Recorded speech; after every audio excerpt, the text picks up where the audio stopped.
दोस्तों नमस्कार, मैं नारायण अपने YouTube चैनल पर आप सभी का हार्दिक स्वागत अभिनंदन करता हूं। जैसा कि आप सभी को विदित हैं कि हम आगामी पुस्तकालय अध्यक्ष भर्ती से संभावित प्रश्न पत्र लेकर आप सभी के सामने उपस्थित हुए हैं। आप सभी का मोस्ट वेलकम। चैनल को एक बार ज़रूर शेयर और सब्सक्राइब कीजिएगा। और दूसरी बात, कई लोग हमारे व्हाट्सएप ग्रुप से भी जुड़े हुए हैं और चैनल में भी काफ़ी लोग जुड़े हुए हैं।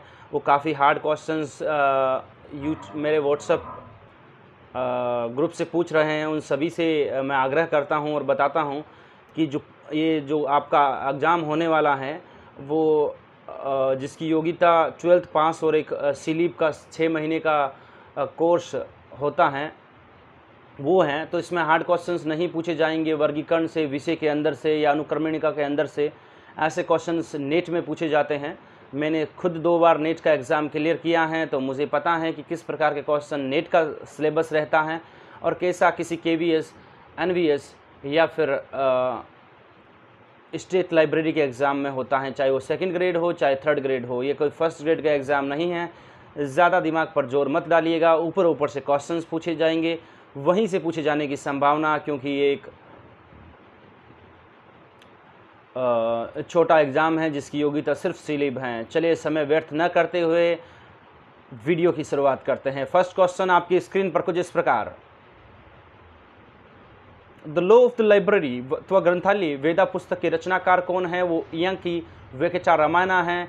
और ऑप्शन बी करेक्ट आंसर रहेगा। चिल्का मित्री लक्ष्मी का संबंध, उनका जो स्टेटमेंट था वो बड़ा फेमस था। पिछली बार लाइब्रेरियन के एग्जाम में पूछा गया था कि every village have a tank, so in that way every village should have a library. के जिस प्रकार एक गांव में टैंक होते हैं उसी प्रकार लाइब्रेरी की संख्या होनी चाहिए, ये उनका स्टेटमेंट था।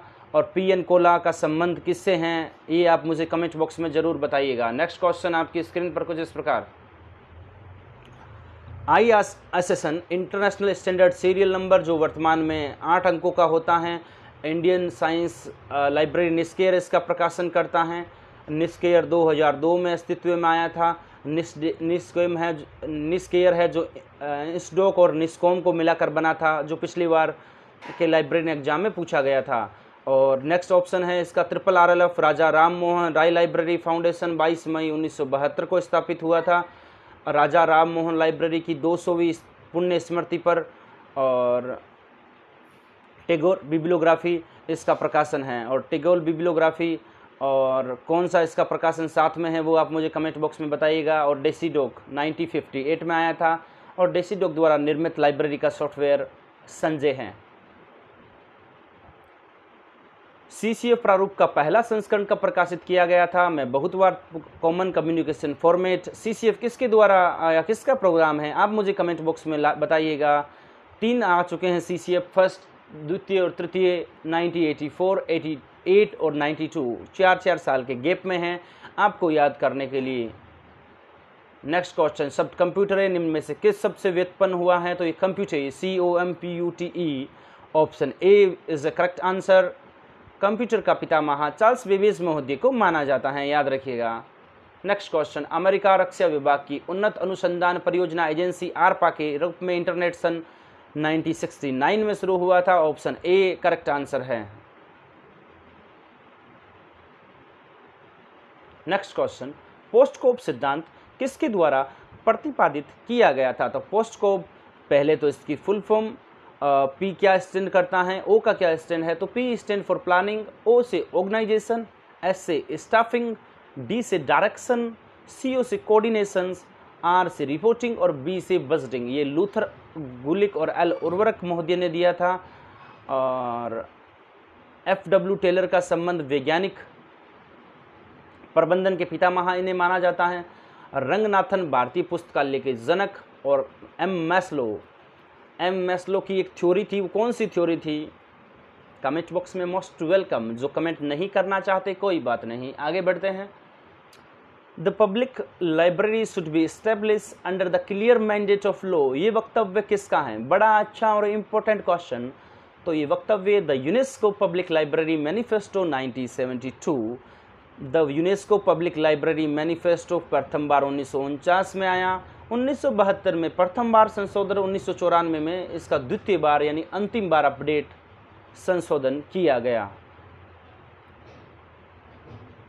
नेक्स्ट क्वेश्चन, प्रथम आदर्श सार्वजनिक पुस्तकालय अधिनियम सभी को पता है, जो Banaras all Asian education conference Banaras जो में हुई थी 1930 में हुआ था, याद रखिएगा। अच्छा क्वेश्चन है।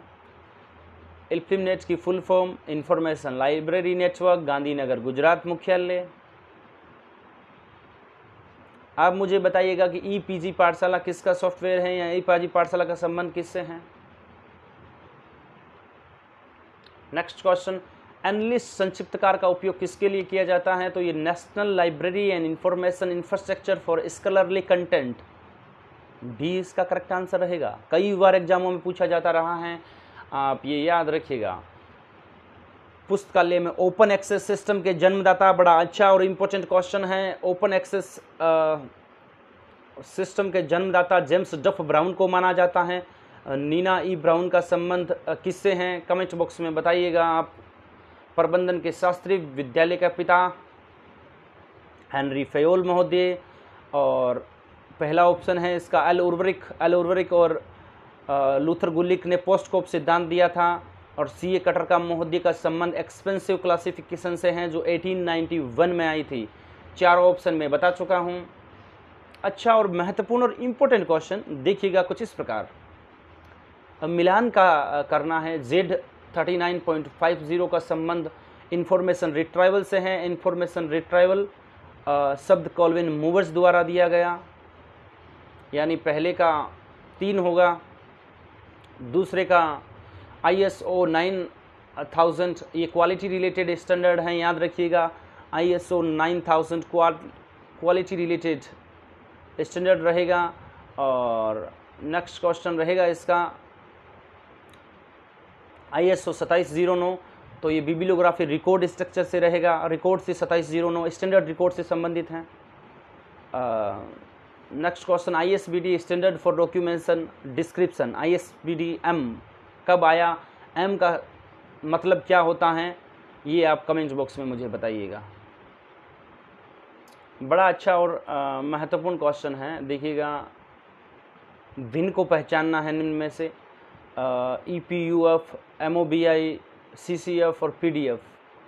तो इसमें से PDF भिन्न है, याद रखिएगा। नेक्स्ट क्वेश्चन, शब्द प्रिसिजन का सूचना पुनर्प्राप्ति प्रणालियों के प्रदर्शन को मापने के लिए शब्द किसके द्वारा दिया गया, तो ये प्रिसिजन शब्द FW लंकास्टर महोदय द्वारा दिया गया। HP लुहान ऑप्शन दे रखा है D। HP लुहान का संबंध लाइब्रेरी ऑटोमेशन से है, याद रखिएगा। और SDI का संबंध भी HP लुहान से है, रंगनाथन पता है। और ये ऑप्शन C मैंने कभी पढ़ा नहीं, आपने पढ़ा हो तो कमेंट बॉक्स में मुझे बता दीजिएगा। ISSN का पूरा नाम इंटरनेशनल स्टैंडर्ड सीरियल नंबर 8 अंकों का होता है। निष्क्रिय के द्वारा ये प्रतिपादित किया जाता है। प्लानर किस संस्था का प्रायोजित प्रोग्राम है। अच्छा और इम्पोर्टेंट क्वेश्चन, प्लानर कैलिब्नर ये सभी इल्फिमनेट के प्रोग्राम हैं। 1991 Gandhinagar Gujarat. DELNET developing library network 1988 में आया था। कैलिब्नेट कलकत्ता पब्लिक लाइब्रेरी नेटवर्क जो आया था 1986 में, याद रखिएगा। नेक्स्ट क्वेश्चन है, इंडेस्ट कंसोर्टिया जो MHRD द्वारा किस वर्ष शुरू किया गया। जो MHRD का कंसोर्टिया है वो 2009 में शुरू किया गया, आप याद रखिएगा। अच्छा क्वेश्चन है। Next question, rules for dictionary catalogue सभी को पता है। शब्द को सूची के लिए नियम कटर महोदय। फॉर्मेटिंग योजना इनमें से किसके साथ जुड़ी हुई है, तो ये लाइब्रेरी कोऑपरेशन के साथ जुड़ी हुई है, याद रखिएगा। बड़ा अच्छा और इम्पोर्टेंट क्वेश्चन, कई बार एग्जामों में पूछा जाता रहा है। नेक्स्ट क्वेश्चन, इनविजिबल कॉलेज शब्द का प्रयोग प्रथम बार किसने किया, तो देखिएगा इनविजिबल कॉलेज का संबंध डेरिक सोला प्राइस ने किया। यूजिन गारफील्ड का संबंध किससे है, कमेंट बॉक्स में। ऑप्शन C एलन केंट महोदय लाए थे encyclopedia of library and information science 1968 में, जहां तक मुझे याद आ रहा है। नेक्स्ट क्वेश्चन, यूजिन गारफील्ड आपका काम, आप मुझे बताइएगा किससे संबंधित है। प्रोटोकॉल का मतलब, तो प्रोटोकॉल जो होता है वो दो लाइब्रेरियों के बीच, दो कंप्यूटर के बीच में डाटाओं का इंटरकनेक्शन होता है। तो interchange of data between two computers, option B would be the correct answer. Next question है बिबिलियोग्राफी शब्द का अर्थ क्या है? तो बिबिलियोग्राफर शब्द पूछा गया है, बिबिलियोफाइल स इसमें गलत जुड़ गया आगे, तो बिबिलियोफाइल पढ़िएगा इसको आप, पीछे भी स गलत है। तो ए बुक लवर, जो एक पुस्तक प्रेमी होता है उसको बिबिलियोफाइल कहा जाता है। बुक बाइंडर जो जिल्दबाजी करता है उसे कहा जाता है। और पब्लिशर आपको पता है जो पब्लिश करता है, प्रकाशन करता है, उन्हें कहा जाता है। नेक्स्ट क्वेश्चन आपकी स्क्रीन पर कुछ इस प्रकार, पुस्तकालय अधिनियम निम्न में से किसके विकास को संदर्भित करता है? तो ये पब्लिक लाइब्रेरीज को करेगा, निम्न डेफिनेटली करेक्ट आंसर सी रहेगा। और डीडीसी वर्गीकरण प्रणाली में ज्ञान जगत को कितने मुख्य वर्गों में बांटा गया है? तो 10 major classes, option A correct answer. DDC एक डेवी डेसिमल क्लासिफिकेशन, इसके वर्तमान में 23 संस्करण आ चुके हैं। सबसे ज़्यादा संस्करण 4 से लेकर 7 तक एम शेम्यूर महोदय ने किया था, और वर्तमान में माइकल पेंसर इसका संस्करण प्रकाशित कर रहे हैं, और 2011 में इसका अंतिम 23वां संस्करण आया था, ये भी आप याद रखिएगा। प्रथम बार सीडी संस्करण, सीडी रोम इलेक्ट्रॉनिकल डेवी 1993 में आया था, और उसके बाद में 1996 में इसका इलेक्ट्रॉनिकल वर्जन आया था, और जिसका नाम क्या था आप मुझे कमेंट बॉक्स में बताइएगा। और इसका ऑनलाइन संस्करण कब और किस संस्करण को माना जाता है, कब प्रकाशित हुआ, ये भी आप मुझे बताइएगा। इतनी डिटेल मैंने आपको दे दी इसके बारे में। रंगनाथन के अनुसार कई संग्रह पुस्तकालय सालों में कितनी पारस्किंगता खो देते हैं, यानी अपना जो अस्तित्व है, एग्जिस्टेंस, वो खो देते हैं। तो 20 सालों के अंदर वो अपनी एग्जिस्टेंस खो देते हैं। इनमें से कौन सा डिजिटल लाइब्रेरी प्रबंध सॉफ्टवेयर है? तो ये ग्रीन स्टोन है, वो एक डिजिटल है, एक ग्रीन स्टोन है, एक न्यूजेन लिब है, दोनों ही डिजिटल लाइब्रेरी सॉफ्टवेयर हैं। अब चलते हैं ऑप्शन ए की तरफ। Saul software of university libraries, ये इंफॉर्मेशन लाइब्रेरी नेटवर्क इल्फिमनेट का प्रोग्राम है। इल्फिमनेट खुद यूजीसी का प्रोग्राम है, और यूजीसी 1953 में आया था। ग्रीन स्टोन पुस्तकालय प्रबंधन सॉफ्टवेयर है। इसके साथ एक और है न्यूजेन लिब। कोहा एक ओपन सोर्स सॉफ्टवेयर है, ये न्यूजीलैंड किप्टो नाम से कंपनी है न्यूजीलैंड की, उसके द्वारा लाया गया था। और एक CDS ISI भी ओपन सोर्स सॉफ्टवेयर है, याद रखिएगा। और CDS IS की फुल फॉर्म एकदम करेक्ट कमेंट बॉक्स में मोस्ट वेलकम और बहुत इंपॉर्टेंट जरूर करिएगा। संजय डेसीडोक का सॉफ्टवेयर है, ये भी आप याद रखिएगा। ओपन सोर्स सॉफ्टवेयर पूछा है तो लाइनेक्स है, ओपन सोर्स सॉफ्टवेयर है, याद रखिएगा। एपगिला किसका तिमाही प्रकाशन है? एपगिला की full form most welcome in comment box, ये सभी को पता है। ILA इंडियन लाइब्रेरी एसोसिएशन 12 सितंबर 1933, कई किताबों में 13 सितंबर भी पूछा मिल सकता है, तो कंफ्यूज मत होइएगा, दोनों ऑप्शन में नहीं आएंगे। फीडबैक किस प्रकार की सेवा है? तो फीडबैक एक SDI प्रकार की सेवा है। SDI सेवा का प्रतिपादन HP लुहान महोदय द्वारा 1958 में किया गया। कमेंट बॉक्स में आप मुझे बताइएगा कि SDI से संबंधित फीडबैक हो गया, पाठक प्रोफाइल हो गया, मॉड्यूलेशन हो गया, प्रलेख का मिलान हो गया, इसके अलावा दो और कौन हैं जो फीडबैक में आते हैं? Most welcome. और SDI खुद किस प्रकार की सेवा है, ये भी कमेंट बॉक्स में बताइएगा। Notation is a shorthand sign, बहुत बार हो चुका है। EC Richardson. कैटालॉग शब्द लेटिन भाषा के कैटालोगस, KATLOGOS, option A is a correct answer. Precis Derek Austin. बाकी सारे ऑप्शन पता हैं आपको। डबलिन कोर डाटा के बारे में डाटा, मेटा डाटा, इसका 15 एलिमेंट्स होते हैं। डॉक्यूमेंट्स एंड इंफॉर्मेशन पुस्तक के लेखक डी गुहा। अच्छा और इम्पोर्टेंट क्वेश्चन, सूचना साक्षरता समूह किसके द्वारा संबंधित हैं? तो ये क्लिप के द्वारा संबंधित हैं। OCLC प्रथम option, online computer library centre 1967। Nishat के द्वारा मैत्री सॉफ्टवेयर को, निषाद का सॉफ्टवेयर है मैत्री, आप याद रखिएगा। और निम्न में से कौन सा व्यवसायी संगठन अब मौजूद नहीं है? एलए जो लाइब्रेरी एसोसिएशन यूके का है, जो 5 अक्टूबर 1877 में आया था, याद रखिएगा। ईफला पता है आपको, एएलए और आइजेलिक भी पता है, बहुत बार मैं बता चुका हूँ। आइजेलिक बुलेटिन की आवृत्ति क्वार्टरली, याद रखिएगा। अच्छा और इम्पोर्टेंट क्वेश्चन है। ग्रंथाना एक आधिकारिक प्रकाशन है, तो ग्रंथाना RRLF का प्रकाशन है। बाकी तीनों ऑप्शन बहुत बार बता चुका हूँ। Library sense public library. Colon classification का 7वां संस्करण किस योजना से संबंधित है? तो ये फुली फ्रीली फेसिटेड है। मैं आपको तीनों बता देता हूँ। कोलन क्लासिफिकेशन स्कीम रंगनाथन महोदय 1933 में प्रथम बार लाए थे। इसके 7 संस्करण वर्तमान में आ चुके हैं। 1933 में प्रथम बार, 1939, फिर 1950 में तीसरा, 1952 में चौथा, 1957 में 5वां और 1960 में 6वां, जो 1963 में रीप्रिंट आया था। और 1987 यानी 1987 में इसका 7वां संस्करण आया था। और 1 से 3 रिगिडली फेसेटेड थे और 4 से 6 ऑलमोस्ट फेसेटेड क्लासिफिकेशन स्कीम थी और 7वां fully freely faceted classification scheme थी। याद रखिएगा। साहित्यिक वारंट किसके द्वारा प्रतिपादित किया गया? हेल्मे महोदय, वर्ल्ड्रम हेल्मे महोदय, याद रखिएगा। थिसोरस शब्द ग्रीक भाषा से सब लिया गया है। इसके अलावा जो मैं बता रहा हूँ वो भी आप याद रखिएगा, वो भी आपके ग्रीक भाषा के शब्द हैं। कैटालॉगिंग, बिब्लियोग्राफी, थिसोरस, और इसका उत्तर होगा ए, थिसोरस, THESAUROS, ऑप्शन ए। उसके बाद में ग्लेक्सिकोन, नेमोनिक्स, ये सभी ग्रीक भाषा के शब्द हैं, आप याद रखिएगा।